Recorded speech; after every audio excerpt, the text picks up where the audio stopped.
Good morning, everyone. It's so wonderful to be back here in beautiful Fredericton, especially at this time of year. Thank you to Dr. Gorbani and his team for inviting me back to the PST Industry Summit.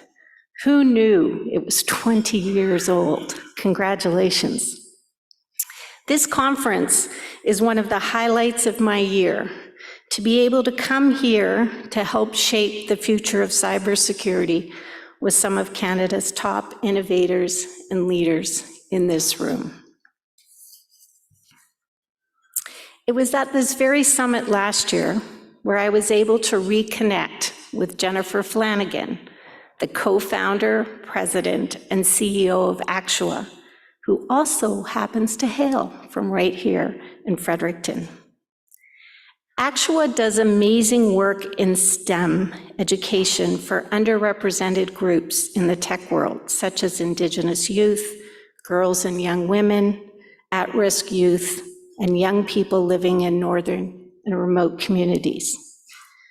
During our conversation out there in the hall last year, we started talking about how we could continue to build the relationship between our two organizations. And that put the wheels in motion for exciting new partnership. In July, Mastercard announced direct support for Actua's Cyber Smart Education project and its diversity and inclusion initiatives. If we're going to build digital solutions to a challenge that impacts every single government, business, organization, community, university, you name it, around the world, it's critical that the tech workforce designing these tools is as diverse as the communities we live and work in. This goes to show that the discussions held at this summit and the partnerships we will forge will lead to solutions. I encourage all of you to approach your conversations with a spirit of collaborations. Thank you again, Ali, and to all the organizers of this incredible event. What you're doing here is truly making a difference in the communities in Canada. The Mastercard network handles billions in commerce every single day, making it a vital part of the global economy. And as such, cybersecurity is paramount, and failure is not an option. Everyone in this room knows what is at stake here. The cybersecurity challenges we face in this country and around the world are evolving at a pace we've never seen before. Cyber criminals are becoming smarter. They're continually searching for new ways to steal personal information or to cause havoc in organizations and governments. They're using artificial intelligence to launch more sophisticated attacks. They're extremely difficult to track down as they can operate almost anywhere. They're all around the world in small towns and big cities, and have even leased or owned offices like any other business. Cyber attacks can grind entire businesses to a halt, drive customers away, destroy corporate infrastructure, and result in costly payments to retrieve critical data. The average cost of a data breach in Canada is $5.6 million. In many cases, systems are left vulnerable for years after the attack. What's worse, hackers seem to be always one step ahead of everybody else. Large firms with mammoth computing budgets, government bodies, and the brightest mind in cybersecurity, and the police. Just over the past year, as Greg shared, many high-profile organizations in Canada have been hit by cyber attacks. This is obviously a very real threat in this country, and it can have very real consequences. When the pandemic sent us all home 3 years ago, we all had to begin working remotely. and cyber criminals seized an opportunity. Cybercrime linked specifically to remote working jumped 238% between 2021 and 2022. That time at home has forever shifted how Canadians view their work environment. Turns out a lot of people enjoy the flexibility of working remotely. That means that this specific cybersecurity challenge won't be going away. It will only grow more sophisticated over time, and we must match that on the cyber defense side of the equation. How about another staggering number?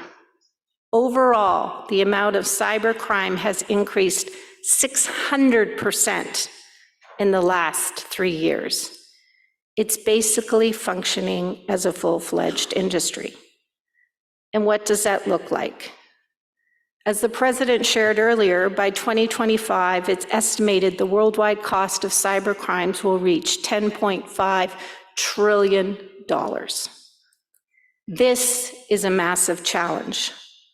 I don't think it's an overstatement to say that cyber is the most crucial security and defense priority of our time, whether you're a national or a local government, a multinational corporation like Mastercard, or a small business, a public figure, or a private citizen.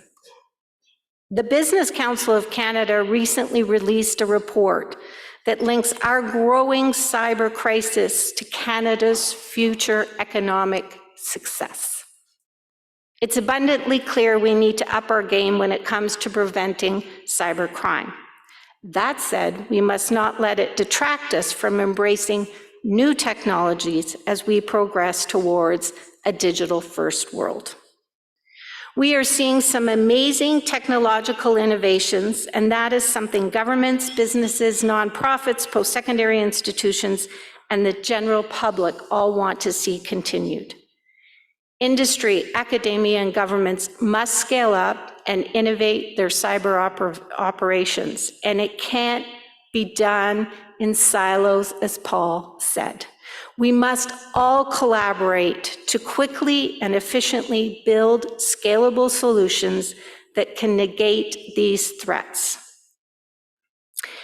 And we see tremendous leadership on that mandate to collaborate right here in Fredericton at the University of New Brunswick, the work being led by Dr. Liu, and we at Mastercard know this firsthand. Mastercard has forged a tremendous partnership with the Canadian Institute for Cybersecurity. The Canadian Institute for Cybersecurity is an incredible asset to the Canadian cybersecurity landscape. It brings together researchers and other experts across social and computer sciences, business, engineering, and law to share ideas, create new technologies, and to do groundbreaking research. This partnership was forged through Mastercard's Global Intelligence and Cyber Center of Excellence in Vancouver, which we established in 2020 through a $510 million investment and a partnership with the Government of Canada. Our partnership here with UNB showcases two of Mastercard's cybersecurity principles: collaboration and expertise. We're in year 2 of a 5-year, $1.75 million partnership to help advance research and learning opportunities at the Canadian Institute for Cybersecurity. In our work together, Mastercard is sponsoring the Internet of Things Laboratory, and we've worked with UNB to establish and name Dr. Liu as the Mastercard Cybersecurity Research Chair. In this post, Dr. Liu is leading some exciting research in the area of identity management and anomaly detection for Internet of Things devices. Smart TVs, refrigerators, watches, cars and trucks, fitness machines and trackers. It doesn't feel all that long ago that this was the stuff of science fiction. These appliances and devices were personal products with no attachment to the outside world. Who would have ever thought we needed a smart fridge? Fast forward to today. These smart devices can provide a direct line of sight for a cyber criminal into people's homes, habits, and sensitive personal information. The work of Dr. Liu and his team are doing will strengthen the security of these appliances and devices by building a system capable of recognizing, authenticating, and regulating access for users and to monitor any unusual activity. So when a cyber criminal attempts to not only see what you've been watching on Netflix through your smart TV, but which credit card you're using to pay for your monthly subscription, the work being done here will improve the sophisticated cyber defense tools designed to keep them out. Over the first year, we've been able to make substantial strides in the area as Dr. Liu and his team are seeing a significant uptick in the accuracy of their security solutions. Our partnership with UNB on this work goes beyond just funding the research chair, but outfit the new Mastercard IoT lab with new devices for use. This equipment has already resulted in numerous publications, data sets, awareness, and has been a hub for training in the areas of cybersecurity and cyber vulnerabilities. The lab is always busy, and it's being used daily by 10 doctorates in cybersecurity researchers, 4 CIC support staff, and 9 PhD master graduate students. Through the work, both Mastercard and UNB have been able to expand our expertise, and that's the entire goal of collaboration. Dr. Liu's students are actively engaging with us at Mastercard and presenting their findings. And from our end, we're sharing industry perspectives and real-world use cases and problems. Sharing this knowledge back and forth is an integral part of advancing the work we're doing and fortifying security around the globe. Every interaction we have to valuable perspectives and ideas, both for Mastercard and the university, that this will ultimately benefit the global digital ecosystem. I also want to make sure I mention that our partnership with UNB also provides direct support to students through scholarships. This goes to the point I made earlier about our partnership with Actua.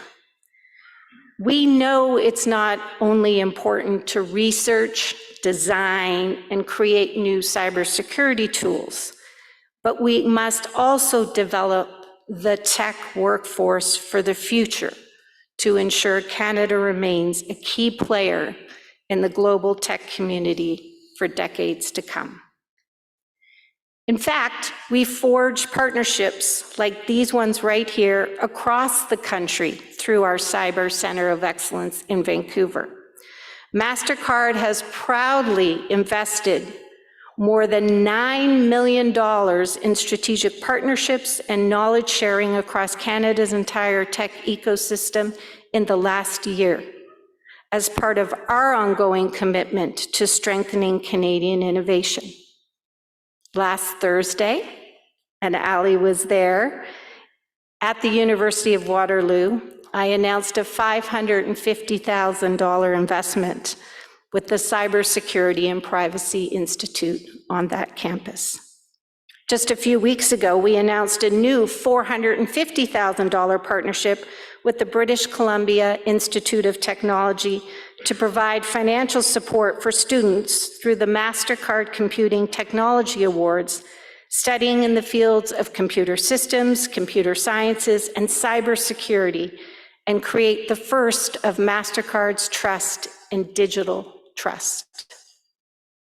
The research through the Chair of Digital Trust will explore how AI can be used to not just speed up the detection of fraudulent transactions, but build up the defenses of credit and debit systems. around the world. We're actually very active in the post-secondary space. We have a wonderful partnership with Rogers Cybersecurity Catalyst at Toronto Metropolitan University, where last year we launched 2 training programs designed to foster inclusion and diversity within Canada's cybersecurity sector. The first program, called Mastercard Emerging Leaders in Cyber Initiative, supports the development of female identifying executive leaders in the cybersecurity industry. The second program is providing diverse learners enrolled in the Catalyst's Accelerated Cybersecurity Training Program with more hands-on cybersecurity training. We're also funding scholarships at UBC, Simon Fraser University, and the University of Victoria. Again, these scholarships are targeted to support groups underrepresented in the tech sector, like women and Indigenous populations, and we're actively working to break down barriers. Of course, this engagement with Canada's future leaders can't begin at the university level alone. To help young girls develop a passion for STEAM careers, we have brought our Mastercard Girls for Tech program to Canada and have partnered with Science World to support STEAM and other cyber programs. And to our Cyber Titan guests, hello, welcome. We are so looking forward to 2024. Hint, hint. As the risk gets sounding like I'm just listing off investments, I do want to highlight another very important initiative in light of some research we released just a few weeks ago. We're also working with organizations to provide direct support to small business owners.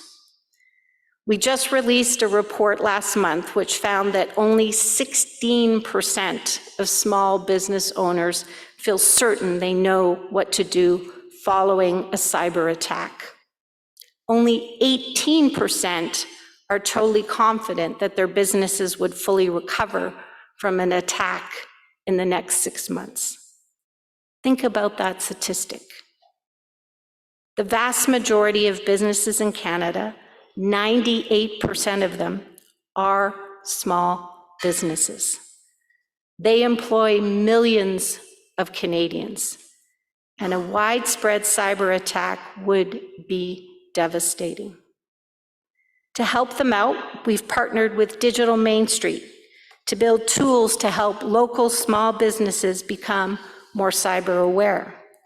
With the Canadian Federation of Independent Businesses, we've built cyber training tools for small and medium-sized business owners.